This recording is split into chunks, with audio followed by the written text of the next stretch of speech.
दोस्तों, जैसा कि आप लोग जानते हैं कि मोहम्मद रफ़ी साहब का इंतकाल 31 जुलाई सन 1980 को हुआ था।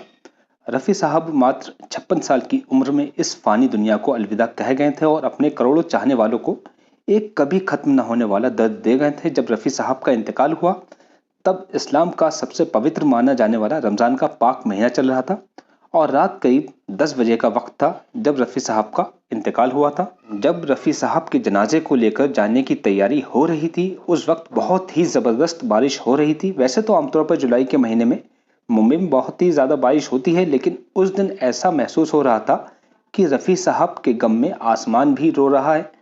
ऐसे में सबको लगा कि रफ़ी साहब के जनाजे को अगर रफ़ी मेंशन लेकर जाएंगे, जो कि बांद्रा में है, तो भीड़ बहुत ज़्यादा हो जाएगी और लोगों को रफ़ी साहब के लिए अपने जज्बातों पर काबू रखना बहुत ही मुश्किल होगा।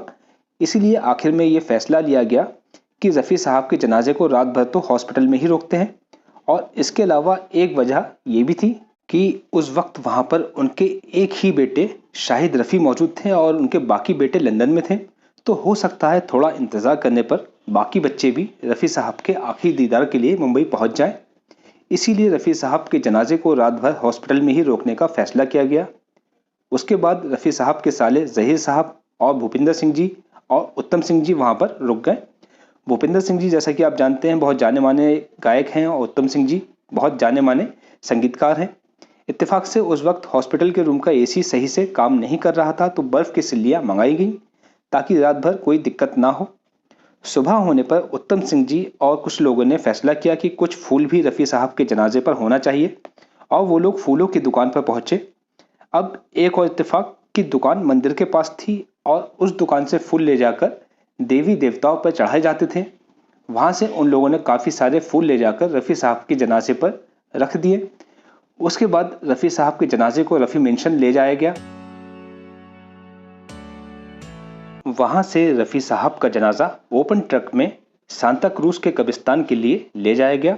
रफ़ी साहब के इंतकाल की खबर जंगल की आग की तरह सब तरफ फैल चुकी थी और जिसने भी सुना वो अपने सारे काम छोड़कर रफ़ी साहब के आखिरी सफ़र का साथी बनने के लिए रफ़ी साहब के घर से कब्रिस्तान तक जाने के लिए बांद्रा में रफ़ी साहब के घर रफ़ी मेंशन पहुंचना शुरू कर दिया।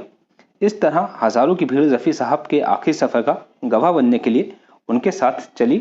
क्या हिंदू, क्या मुस्लिम, क्या सिख और क्या ईसाई, हर धर्म के लोग रफ़ी साहब के आखिरी सफ़र के गवाह बने।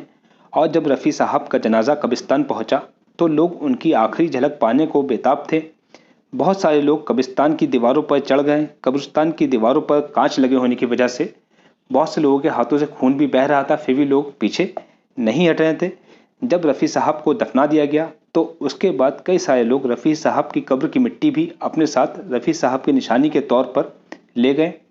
तो दोस्तों, ऐसा था रफ़ी साहब का आखिरी सफ़र जिसने सभी को रोने पर मजबूर कर दिया था।